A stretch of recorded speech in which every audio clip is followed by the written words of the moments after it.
নমস্কার বন্ধুরা, আপনাদের সঙ্গে আছি আমি অর্পিতা। সঙ্গে অর্পিতা পরিবারে যুক্ত হওয়ার জন্য আপনাদের সকলকে জানাই আন্তরিক ধন্যবাদ।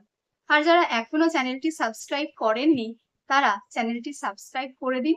সাবস্ক্রাইব বাটনের পাশে থাকা বেল আইকনটি অবশ্যই প্রেস করে দিন আমার আপলোড করা সমস্ত ভিডিওর নোটিফিকেশন সাথে সাথে পাওয়ার জন্য। তো বন্ধুরা, চলে আসি আজকের আলোচনায়। আজকে আমি আলোচনা করব যেটা নিয়ে, সেটা আমার মনে হয় আপনাদের বাবা মায়েদের প্রত্যেকেরই প্রশ্ন। আপনার শিশু কি বাড়িতে পড়তে বসতে চায় না?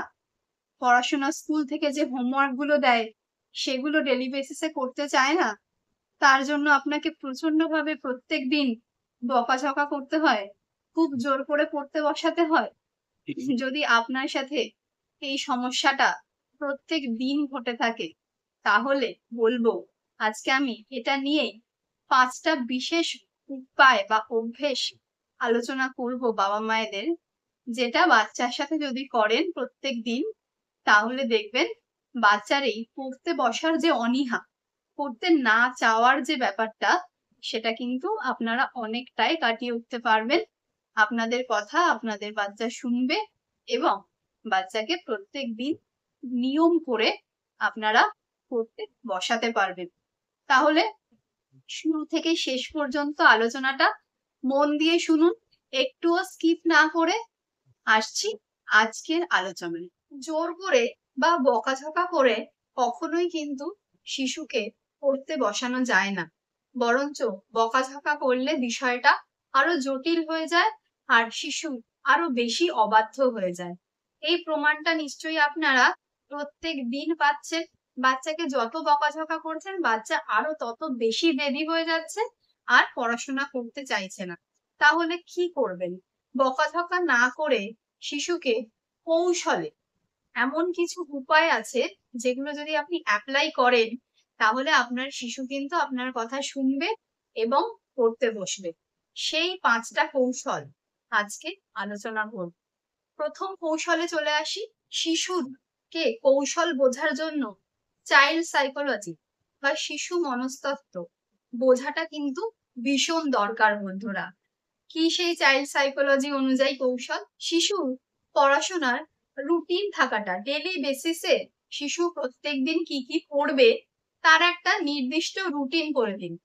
সেই রুটিন যখন থাকবে, সেই রুটিন অনুযায়ী আপনি আপনার সন্তানকে পড়তে বসাতে পারবেন। তবে এখানেও কিন্তু একটা টুইস্ট আছে। আপনি বলবেন আমি তো রুটিন করে দিয়েছি, তাও তো আপনার সন্তান পড়তে চায় না, আমার সন্তান তো তাও পড়তে চায় না, তাহলে রুটিন করে কি হবে? এখানেই কিন্তু টুইস্টটা। হ্যাঁ বন্ধুরা, চাইল্ড সাইকোলজি কিন্তু আগে আমাদের বুঝতে হবে। আপনি কি আপনার সন্তানকে স্কুল থেকে আসার পরেই খাওয়া দাওয়া করিয়ে সাথে সাথে পড়তে বসিয়ে দিচ্ছেন, আর তারপরে কিছুক্ষণ পড়ার পরেই দেখছেন আপনার সন্তান আর পড়তে চাইছে না, পড়ার সময় তার অন্যদিকে মন চলে যাচ্ছে, টিভি দেখতে চাইছে, মোবাইল দেখতে চাইছে বা খেলতে যেতে চাইছে? এরকম কি আপনার সাথে ডেইলি বেসিসে প্রত্যেক দিনই ঘটছে? তাহলে বলবো একটু চেঞ্জ করে দিবে। শিশু স্কুল থেকে আসলো, তাকে খাওয়া দাওয়া করিয়ে দিলেন, তারপর তাকে ঘন্টাখানেক তার প্লে টাইম দিন বা ফ্রি টাইম দিন। সেই সময়টা আপনি আপনার সন্তানকে বিভিন্ন অ্যাক্টিভিটিতে উৎসাহিত করুন, যেটা সে করলে পরে তার ব্রেনটা ফ্রি হবে। সারা দিনের স্কুল করার পরে তার মধ্যে যে ক্লান্তিটা জমে থাকে, সেই ক্লান্তিটা কিন্তু আগে আমাদেরকে রিমুভ করতে হবে বন্ধুরা। তাহলেই তো নতুন জিনিস যখন সে পড়তে বসাবে, নতুন ভাবে সে পড়াটায় মনোযোগ দিতে পারবে। তাহলে বুঝলেন তো? স্কুল থেকে আসার পরে আপনার সন্তানকে 1 ঘন্টা সময় খেলার জন্য ছেড়ে দিন। সেই সময়টা সে আউটডোরে কোনো গেম খেলতে পারে, ফ্রি হ্যান্ড এক্সারসাইজ, বন্ধুদের সাথে ছোটাছুটি করা, বা ইনডোরে আপনি তাকে কোনো ব্রেন গেম, ব্রেন পাজল এই জাতীয় কোনো অ্যাক্টিভিটি দিয়ে তাকে যুক্ত রাখতে পারেন। তারপরে তাকে পড়তে বসান। তাহলে দেখবেন শিশুর ব্রেনটা একদম ফ্রি হয়ে গেছে। সে কিন্তু তখন যেটা আপনি করতে বলছেন, যেই পড়াটা আপনি তাকে করতে বলছেন রুটিন অনুযায়ী, সেই পড়াগুলো কিন্তু সে আরামসে করে নেবে, হোমওয়ার্ক গুলো সে সুন্দরভাবে কমপ্লিট করে নেবে। তখন তার মন অন্যদিকে যাবে না। এই ট্রিক্সটা কিন্তু খুব ইউজফুল, খুব হেল্পফুল একটা টিপস। আমি নিজেও ট্রাই করেছি বন্ধুরা, প্রচন্ড হেল্পফুল। আপনারা অবশ্যই ট্রাই করুন। উপায়টি নিশ্চয়ই আপনারা রেজাল্ট পাবেন। এর পরের উপায়টাতে চলে আসি। আপনি শিশুকে পড়তে বসাচ্ছেন প্রত্যেকদিন নিয়ম করে, কিন্তু আপনার পড়ানোর টেকনিকটা কিরকম? বাচ্চাকে পড়তে বসিয়ে বইটা সামনে খুলে দিয়েই বলছেন, নে পড়, নে এটা পড়, নে ওটা পড়।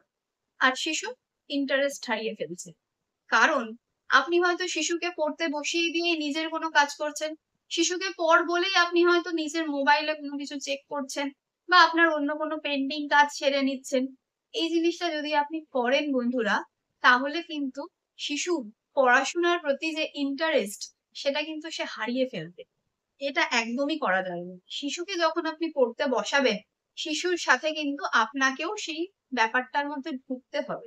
যে জিনিসটা নিয়ে সে পড়ছে, যেই সাবজেক্টটা নিয়ে সে পড়ছে, ধরুন হিস্ট্রি পড়ছে, বা ধরুন জিওগ্রাফি পড়ছে, বা ধরুন সায়েন্স পড়ছে, তখন আপনাকে যেই জিনিসটা বা যেই টপিকটা নিয়েও পড়ছে, সেটা রিলেট করে তাকে সেই জিনিসটা বিভিন্ন ঘটনার আকারে, বিভিন্ন গল্পের আকারে সেই জিনিসটা কিন্তু তাকে বুঝিয়ে দিতে হবে। তাহলেই দেখবেন আপনার সন্তানের কাছে পড়াশোনাটা ভীষণ অ্যাট্রাকটিভ হয়ে গেছে।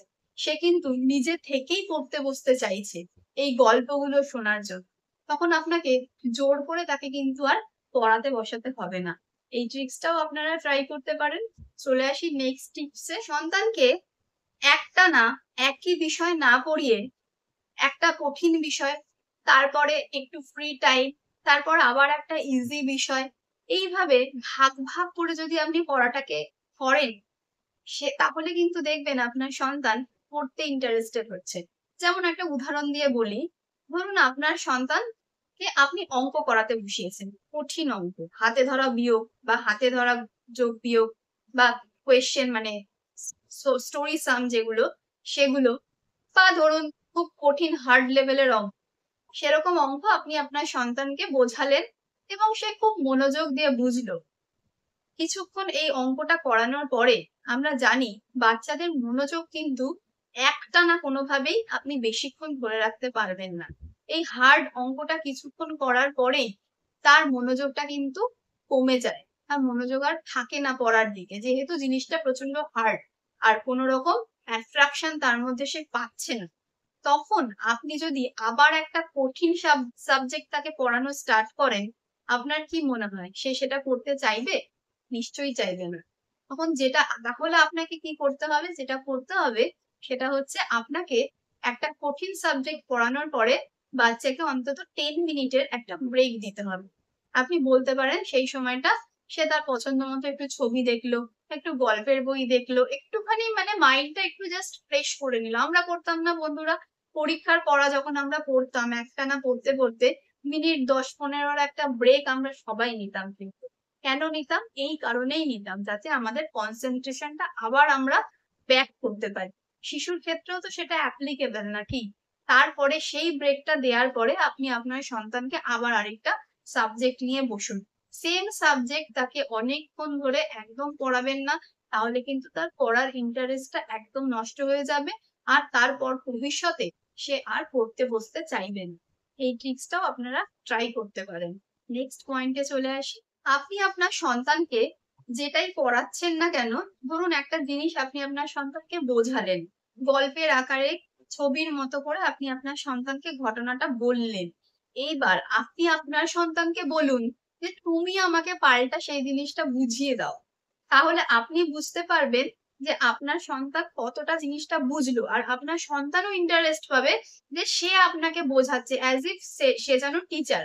আমরা দেখেছি প্রত্যেকটা বাচ্চার মধ্যেই কিন্তু টিচার হওয়ার একটা টেন্ডেন্সি থাকে ছোটবেলায়।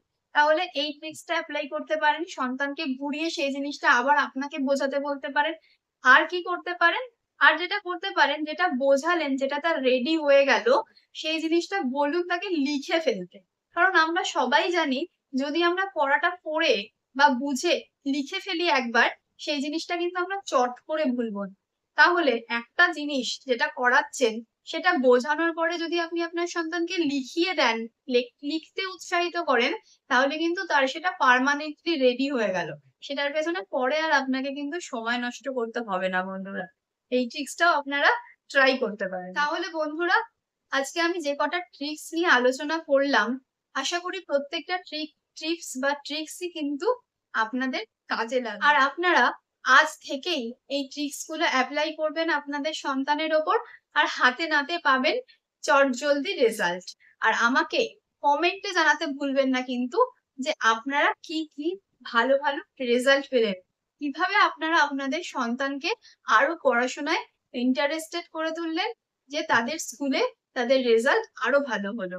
আমি কিন্তু আপনাদের কমেন্টের অপেক্ষায় থাকবো বন্ধুরা। আজকে এই পর্যন্তই। যদি ভালো লেগে থাকে এই ভিডিওটা, অবশ্যই একটা লাইক করে দিন আর শেয়ার করে অন্যান্য বন্ধুদের কাছে পৌঁছে দিন। আবার দেখা হচ্ছে পরবর্তী এপিসোডে অন্য কোনো বিষয় নিয়ে। সেই পর্যন্ত আপনারা সবাই খুব ভালো থাকুন আর দেখতে থাকুন সঙ্গে অর্পিতা।